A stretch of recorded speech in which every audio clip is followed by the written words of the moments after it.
Hey guys, it's Nina and I'm excited to share a patriotic manicure with you for the 4th of July. First, you want to start with a base coat. I'm using Orly's Bonder. Always make sure to let your base coat dry fully before painting on your polish. Next, I'm going to use Ciaté's Mistress from Birchbox as the base for my stripes. It is a gorgeous blue tone red that is sure to pop on all skin tones.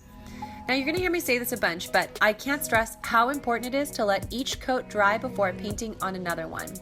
This will save you a lot of hassle in the end. And don't worry too much about little mistakes. We can always use a cleanup brush and ultimately pretend like they didn't happen. Once your red is dry, top with a quick dry top coat because we are going to use some tape. While your top coat is drying, cut a short piece of Scotch tape into 3 pieces. I find that it's better to use a short piece of tape, otherwise it becomes a little unruly. After many years of trial and error, I found that blocking off the part of the nail that is closest to the cuticle is the best way to start your stripes. It's super important to make sure your polish is dry because you're going to want to press pretty firmly to get rid of any air bubbles. I tend to fidget with the tape a lot, as you can see. If your tape loses its tackiness, just cut a few fresh strips and try again. It really is best to be thorough with the step because it'll save you from having to start from scratch if the polish seeps through. Now we're going to take Sally Hansen's Extreme Wear Polish in Celeb City and fill in stripes. It's best to use short strokes. Make sure to watch how much polish you're putting down because you don't want to flood the tape.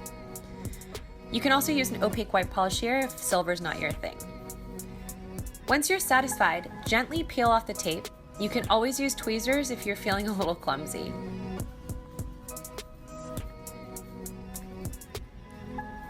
Next, take a small nail art brush and fill in any bare spots with the same polish that you used for the stripes. And now for the stars. Start with a coat of Bonder, and once that's dry, paint 2 coats of Alessandro's Blue Lagoon from Birchbox. As you can see, I usually start with a stroke in the middle of my nail and then move out. How do you guys paint your nails? Comment below, I'd love to hear your techniques. While we're waiting for that to dry, let's go back and top coat the stripes.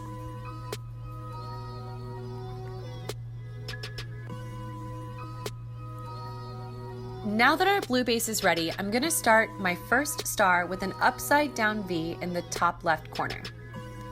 Next, paint a horizontal line at the base and then bring the 2 corners down and in. Now use the lines from the initial V shape to guide the legs of the star and fill in accordingly.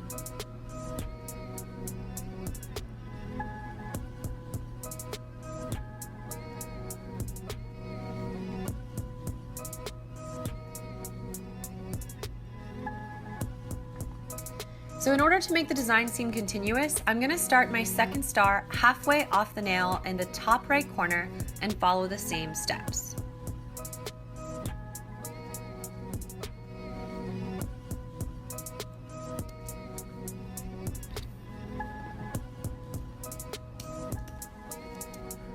One of the hardest parts of the design is making sure to evenly distribute the stars.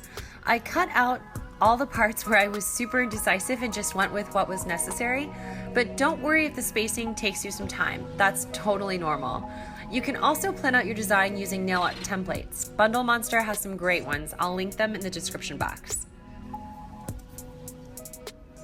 And now it's time for my favorite part, top coat. We're going to put a really good layer on top of the blue nails that we've painted and let them fully dry because we are going to paint on one last coat of matte top coat from Nubar. So I hope you guys like this tutorial. Please make sure to like and subscribe, and thank you so much for watching. Have a great holiday weekend.